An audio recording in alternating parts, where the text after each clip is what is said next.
Okay, we're rolling. We are rolling, and we are with Jocelyn Parker Gardiner. I have to throw the Parker in there because that's how I've known Jocelyn, is Jocelyn Parker. And you guys, honestly, you are lacking in your life if you don't know Jocelyn.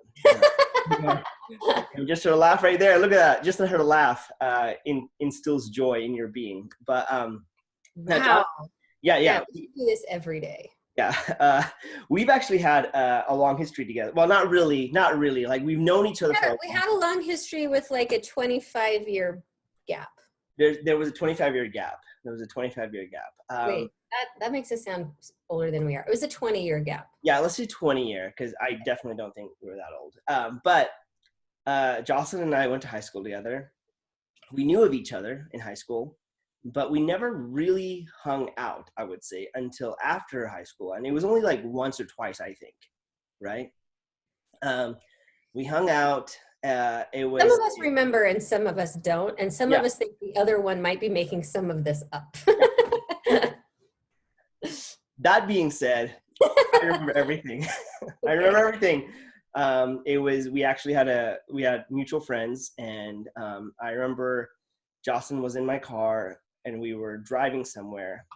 I thought initially that it was a date, and she's like, not at all, not in the slightest. I think I would remember if you asked me out on a date. I think you gave me a ride. Yeah, I gave her a ride. I know that for sure because I remember the way the sun was setting. Oh my gosh. The details you add every time I hear this story. It's true. She was laughing at everything I was saying. That part's probably anyway, but we went and we hung out with like a group of friends. And honestly, like, it was just a couple times, and then, Jocelyn went up to Utah State and then came back, and then we just lost touch, right? We lost touch. But then last year, because of our mutual friend Alicia getting married, we were able to reconnect, and it was awesome. Jocelyn was a photographer at the wedding, and I definitely want to talk to her about that. But yeah, anyway, so Joss, thank you so much for entertaining me and being on this new interview thing that I'm doing. So I really appreciate it. But one of the things, Joss, I'm really impressed with, like, since I've reconnected with you, is you've got like a couple of really, really like important things in your life that you're so passionate about. One being your two girls, and the other being photography. And so I want to talk about those two things specifically. And you are a single mom. And so let's talk a little bit about that. Like, how is it like being a single mom, especially, that now that we're kind of quarantined off and stuff? Like, how have you been able to, like, give your girls like all that they need and give them happiness and all that stuff? Okay. That's a big question. It is a big question. I mean, honestly, whether you're a single mom or a married mom, whether you have 1, 2, 3, or 6 kids, it's all hard. It doesn't matter necessarily if you have a partner in crime helping you out. It's hard no matter what.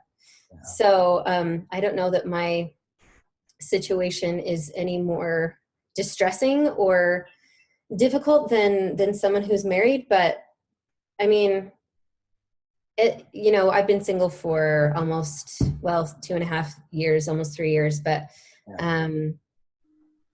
I've felt like a single mom for much longer. So I wouldn't say that a lot has changed. It's just now with the girls home, I don't get that break to like do the grocery shopping and do the laundry and do the dishes and prepare for whatever's going on that week. So my patience level is a lot lower. Yeah, for sure. And the words in my head are, they're usually like screaming, and there's a lot of swear words, but like, what kind of words are we talking about? Like, the letters. Really good ones. Yeah. But so like yesterday I was trying to work on my photography business. I'm totally revamping like a lot of stuff. I'm working on a business plan and redoing my website. Mm. And because I don't know how to do any of that stuff, it takes forever and it requires a lot of brain power. And my girls, they need help with school. They need help with, they're hungry. They need help with this. They need help with that. And so trying to do both is a very pointless exercise because I'm not giving my 100% attention to one thing. Yeah. I'm trying to do two things and not doing either one very well. So yesterday, it's hard to multitask, right? It's hard to multitask. Yeah, it's hard to switch between one and the other, especially when you're trying to learn something new. Mm-hmm. So I just decided, okay, at the end of the day, yesterday, I was feeling like my girls deserved better. And so I decided, when they are engaged in their online school, I will try to get things done. But then when they're not doing school, I just need to be focused on them. Yeah. Not try to do both. So I think, it's just, like I said, whether you're a single mom or not, that question of balance always comes into play, and you're never going to be perfect at it. And it's like, okay, this is what didn't work today. I'm going to try to do better at this tomorrow. Yeah. Well, you are an exceptional mom. Like I see the way you interact with your girls, and they have a lot of fun with you. I've seen you like take them sledding and all that stuff. And I don't know, like they just seem so happy when they're with you and, having a good time and all that stuff. Like, what would you say is like the key to being a fantastic mom? Well, if I knew that, I'd be a winner. I don't know that I'm a fantastic mom. I do have, I'd like to think I have very happy, well-adjusted children. Mm-hmm. And for me, I decided early on what kind of maybe not necessarily what kind of mom I wanted to be, but what kind of philosophy I wanted to parent by. Okay. And I always wanted my girls to recognize that they have a choice in every situation. Yeah. And that they can choose to be happy even when things are hard. Mm. So I think empowering kids and not having them turn to you for everything, but teaching them that they can problem solve. They can come up with solutions when they're fighting with their siblings. Mm. They can, look for answers and help outside of mom. Mm. I think that's just, it makes life easier for me because they're not asking me to do every single thing for them.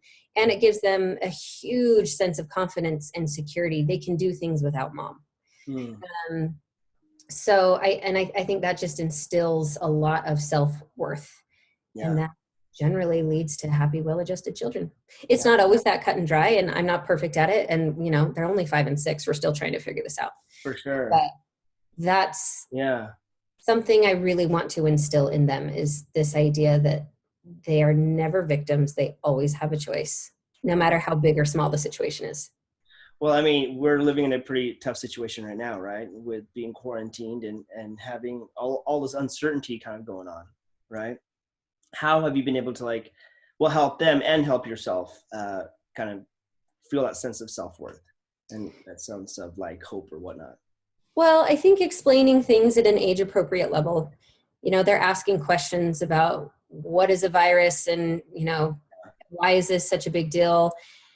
And not trying to downplay it. I want them to understand that this is serious. There are people that are dying, but also not making them feel insecure and unstable, even though we're in a very insecure, unstable situation. It's still my job to make sure they know that they're safe. Yeah, so telling them the truth at a level that they can understand, but also reassuring them that mom is going to do everything she can to make sure they're safe. And sometimes that means, actually right now, it always means we don't get to talk to anyone or see anyone. Yeah. For me, how about you? It's a lot harder on me than them. Yeah. So I don't know, trying to maintain things that, how much I enjoy going to the gym. I can't do that. So it's okay, I have to figure out how I can maintain that level of physical activity outside of the gym. And it's great because I've learned, I always thought I hated running, but I've figured out I really, really love it. I love being outside. I love the blast of cold air in my lungs. By the way, I woke up to snow this morning. It's April. Hey, the way I look at it is like, even God knows how to play April Fool's jokes. Oh my gosh, no, I think he should stop. I know. But yeah, I mean, and then it's, I'm not going to say that I have done really well at this. This is really hard.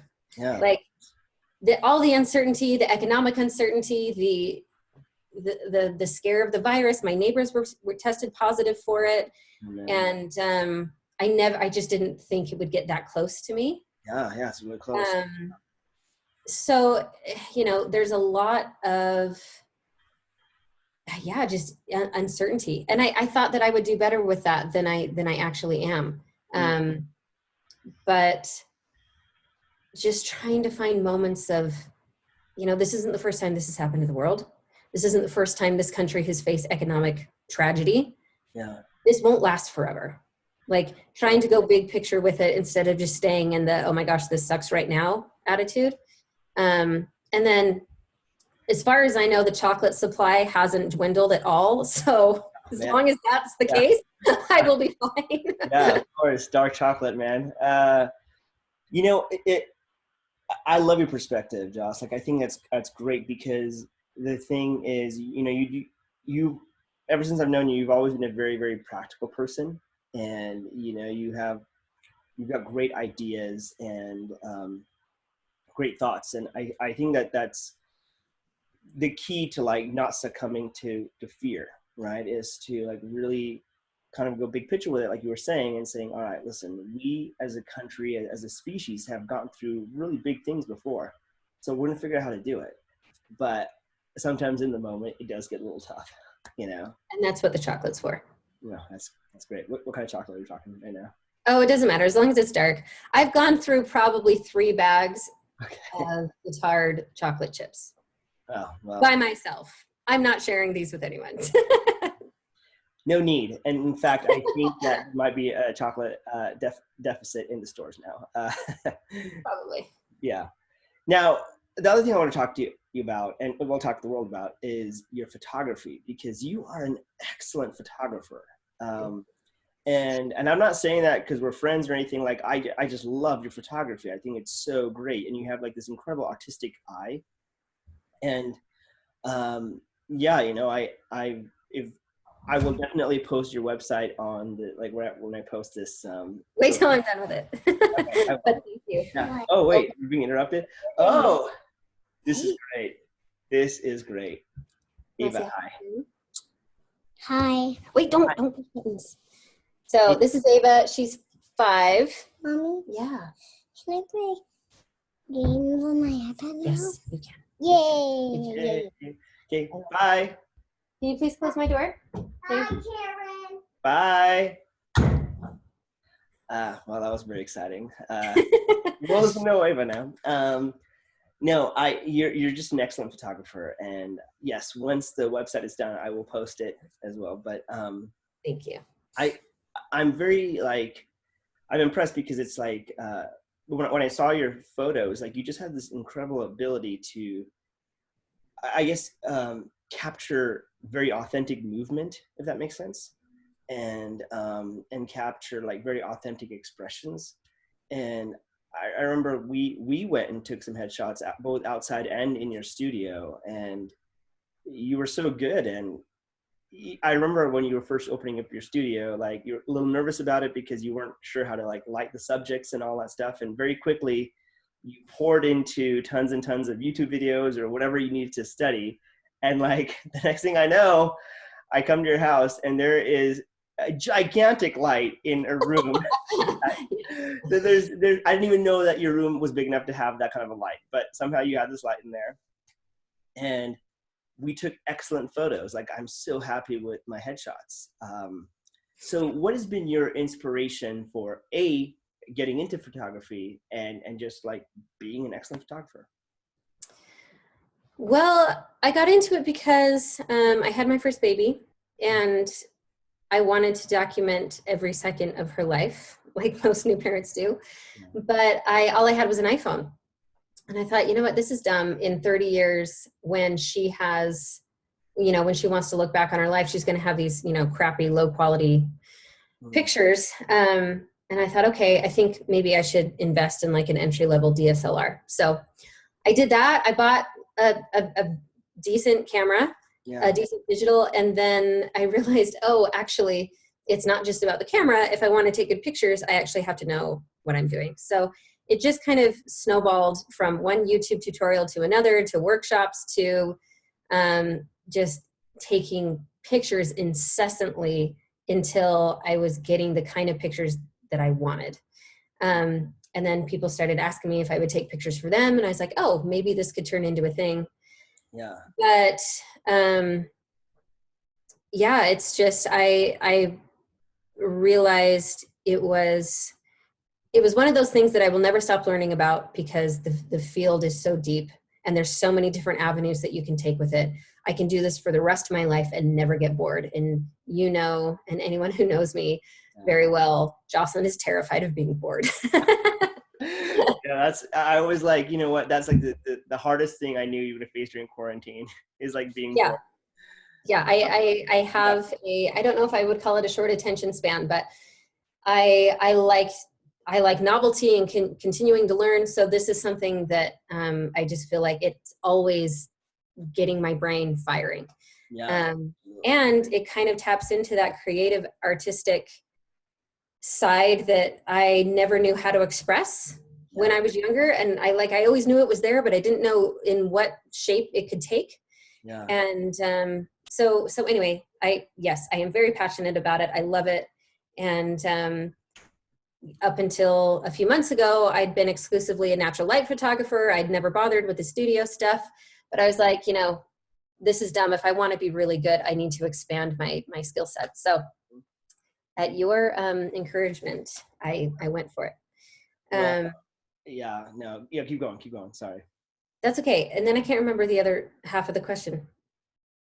Well, I guess that's how I got into it. Yeah, that's how you got into it. But like, I guess the question is more like what inspires you, or what, because you really excel at it. Like you're not just like, oh, I want to be a photographer, but you have no idea how to take a photo, right? You're really excellent at it. And I guess what inspires you to capture the photos that you capture? Well, I think it kind of goes back to what you were saying. I really love connecting with people. Yeah. And I love beautiful things. I love taking, finding the beauty in everything. Yeah. And, beauty is subjective.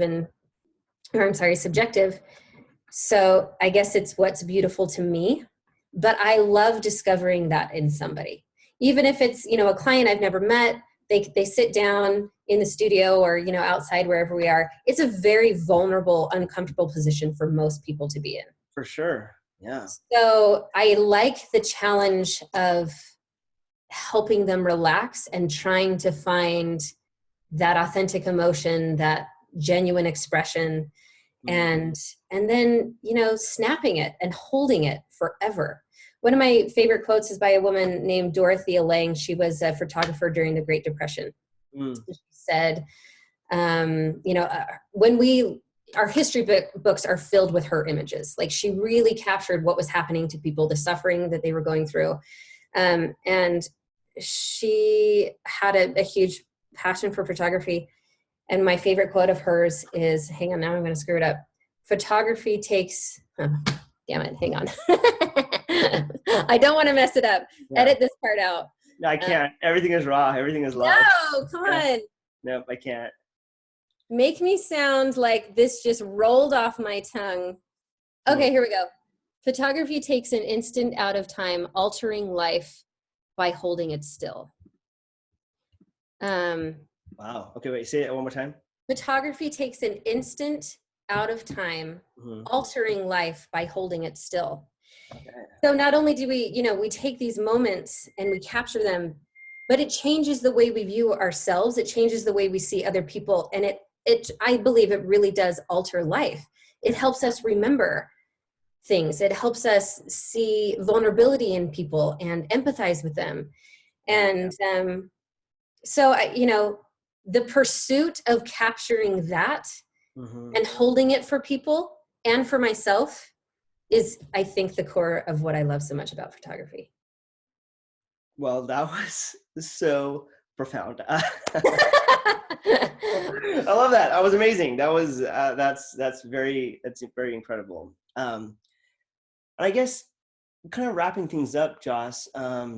What advice would you give for people moving forward in this uncertain time? You know, like, I mean, you have your passions for sure. You know, photography and your daughters, and you know, you're providing the best for them that you possibly can, and you're creating images and doing those things to still keep you feeling, I guess, alive, if you will, you know, a sense of aliveness and a sense of joy. But yeah, what advice would you give to people that are facing this time together? I don't know that I'm qualified to give advice. I can only say what I tell myself. Yeah, exactly. What do you tell yourself? That it's okay to not be okay, Yeah. because I think sometimes we feel the need to fake contentment and peace, and that doesn't generally lead to actual contentment and peace. It just feels false, and like your head and your heart aren't lined up. So I think it's okay this is scary. It's okay to be scared. It's okay to feel uncertain, but I think it's also important to choose not to stay there. Choose to say, this isn't the first time something scary has happened. I got through it then. I'm going to get through it now. And to reach out. I mean, I'm very fortunate to have amazing friends like yourself, and you know, some of my people who are on my crew. And it's okay to reach out and say, I'm struggling. Like, how are you getting through this? Do you have any suggestions? Yeah. And then, the amazing thing about this, even though it's involuntary, we have been gifted time. Yeah. Time to do things that normally in regular life we say, oh, I'd love to do that, but I can't, I don't have time. Yeah. All of our extracurricular pursuits have been put on hold. Yeah, totally. Yeah. And it's like, okay, well, what are all those things that I'm always saying I want to do that I use the excuse of lack of time. So, and, you know, I think delving into creativity, to passions, I'm going to do some DIY stuff for my daughter's room this week, because I'm like, okay, I can lose myself in painting a rainbow. Even if it's only for an hour, it's still going to feel really good. Yeah. Oh man, I love it, Joss. That's great. That is great. I mean, yeah, I think about it. Like, the rat race for a little bit has stopped, right? And as a result of it, you know, sometimes we're like, oh man, we have all these insecurities that we've not faced because we've been like so busy like doing all these things, and now they're like coming back, and we're like, we get to experience those insecurities. But and with those insecurities comes like all those fears and anxieties, right? And then just accepting, hey, yeah, I do feel this way. And then you reach out to somebody and you realize, oh my gosh, they feel the exact same way. And so we can now have a conversation about how we're feeling. And then, like you said, you know, getting lost in some of those fun projects that you didn't have a chance to do before because there was no time. Right. So, well, I don't know, you're awesome. And I really appreciate you taking the time to chat about this stuff, because yeah, I think these are all important conversations. And so thank you so much for taking the time, and continue with photography, because you're awesome. And thank you. We can pictures from you. But no, it'll be great. I'm very excited. And once all of this stuff kind of dies down and we can get back to normal life, it'll be good to like reflect back on these times with hopefully a sense of learning as well, you know, as all the scary stuff. So thanks again, Josh, for yeah, amen. Yeah. So thanks again, Josh, for taking the time, and I will chat with you soon. Okay. Sounds good. Bye. All right, take care.